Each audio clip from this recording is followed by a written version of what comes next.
Todos los países del mundo en estos momentos están reformando la educación pública.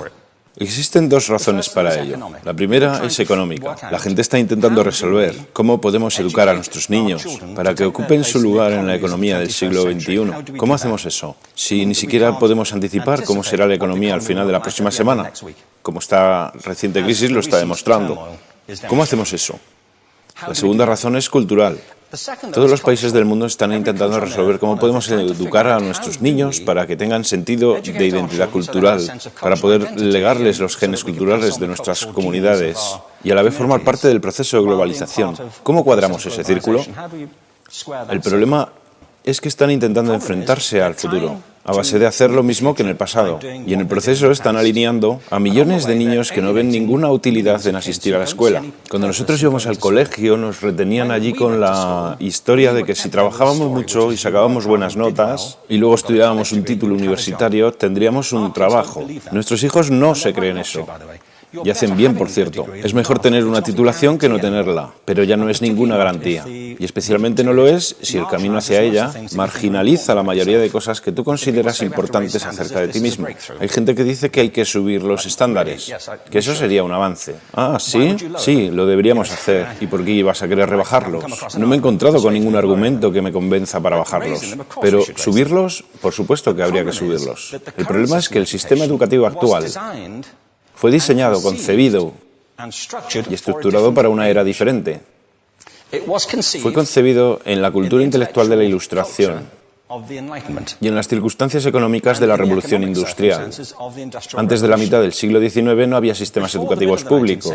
En realidad, no. O sea, podrías estudiar con los jesuitas si tenías dinero, pero la educación pública, pagada con los impuestos, obligatoria para todo el mundo, gratuita y a la vuelta de la esquina, era una idea revolucionaria.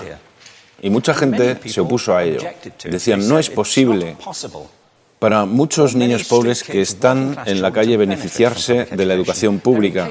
Son incapaces de leer y escribir. ¿Por qué perder tiempo con esto? Y también se asienta sobre una serie de suposiciones sobre la estructura social y la capacidad de las personas. Fue dirigido por el imperativo económico de aquel momento, pero a lo largo de todo ello se infiltró el modelo intelectual de la mente, el cual era esencialmente la idea que la Ilustración tenía sobre la inteligencia. La auténtica inteligencia consistía en cierta capacidad para el razonamiento deductivo y un conocimiento amplio de la cultura clásica. Se podría resumir en capacidad académica. Y esta idea está fuertemente enraizada en la reserva genética de la educación pública. El creer que hay dos tipos de personas, académicas y no académicas, y la consecuencia de eso es que mucha gente brillante se creen que no lo son porque han sido evaluados siguiendo este concepto de mente. Así que tenemos dos pilares gemelos, el económico y el intelectual. Y desde mi punto de vista, este modelo ha causado caos en la vida de mucha gente. Ha habido gente que se ha beneficiado maravillosamente de él, pero la mayoría de la gente no. En lugar de beneficiarse, sufren de esto. Una epidemia moderna, mal ubicada y también ficticia. Esta es la plaga del síndrome del déficit de atención e hiperactividad, TDAH. Este es un mapa de la incidencia del TDAH en Estados Unidos, el mapa de prescripciones médicas para el TDAH. No me malinterpreten, no quiero decir que el síndrome de déficit de atención no exista. Yo no tengo la formación necesaria para ello. Sé que la amplia mayoría de psicólogos y pediatras creen que sí, pero aún es un tema a debatir. Lo que sí me consta es que no se trata de una epidemia. Estos niños están siendo medicados tan rutinariamente como a mi generación nos quitaban las amígdalas, por los mismos motivos caprichosos y por la misma razón, la moda de la medicina. Nuestros hijos están viviendo en el periodo más intensamente estimulante de la historia de la Tierra. Están siendo acosados con información y les están reclamando su atención desde todos los medios. Los ordenadores, los iPhone, las vallas publicitarias y cientos de canales de televisión. Y nosotros les penalizamos por distraerse. ¿Distraerse de qué? Cosas que son un aburrimiento, en la escuela sobre todo. Me parece a mí que no es totalmente una incidencia el hecho de que la incidencia del TDAH haya crecido paralela al incremento de los test estandarizados. A estos niños se les está dando cosas como Ritalin, Adderall, a menudo medicación bastante peligrosa, solo para hacer que se concentren y se calmen. Pero según esto, el déficit de atención aumenta al ir al este de este país. La gente empieza a perder el interés en Oklahoma.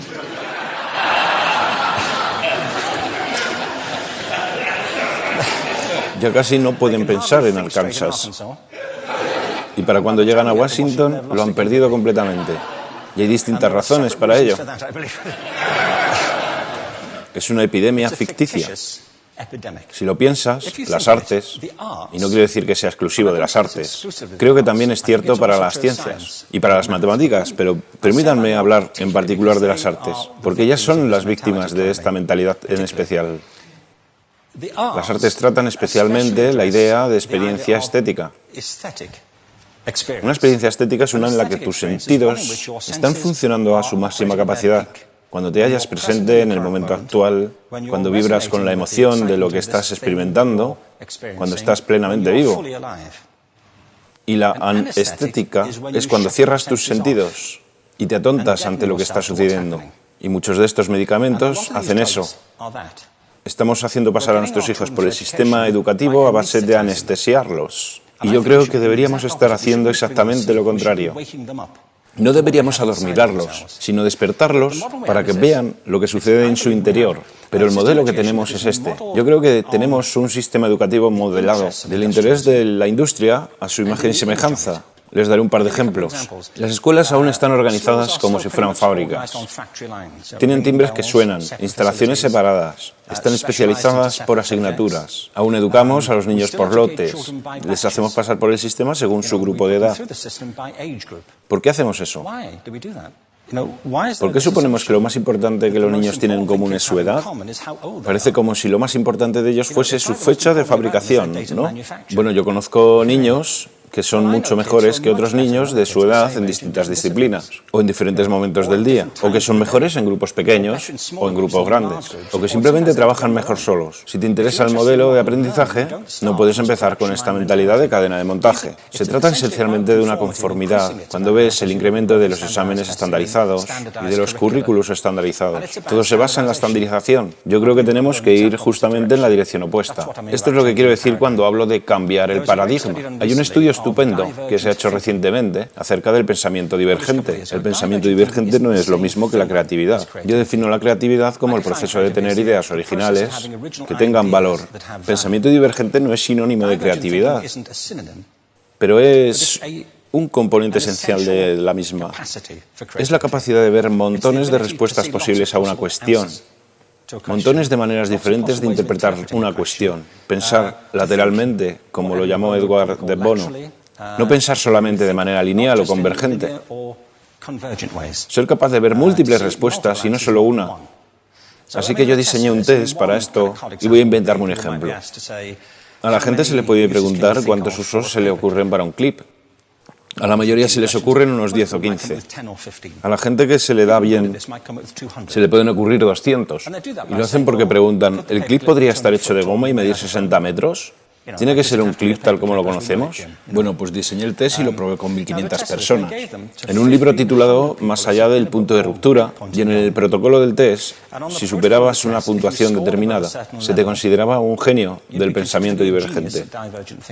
Así que quiero preguntarles, ¿qué porcentaje de la gente que hizo el test puntuó como genio en pensamiento divergente? Y debo decir una cosa más acerca de ellos. Eran niños de jardín de infancia.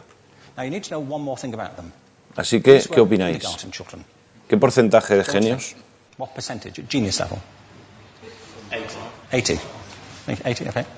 98%.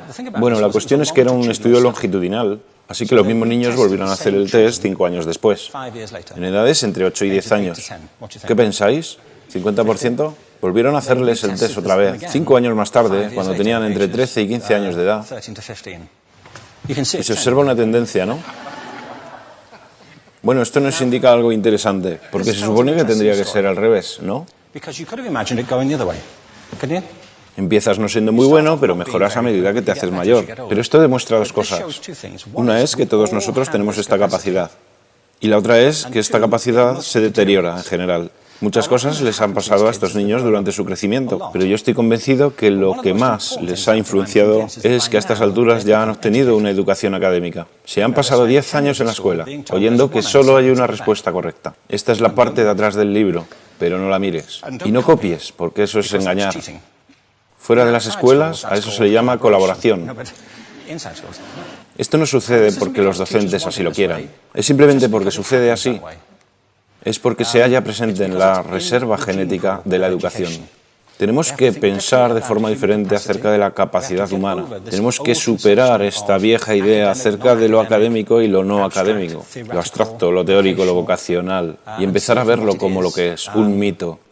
En segundo lugar, tengo que reconocer que la mayor parte de las veces el buen aprendizaje se da en grupos y que la colaboración es lo que alimenta el crecimiento. Si atomizamos a las personas, las separamos y los juzgamos por separado, formamos una especie de desconexión entre ellos y su ambiente de aprendizaje natural. Y en tercer lugar, un asunto importante es la cultura de nuestras instituciones, los hábitos de estas instituciones y los hábitats que ocupan.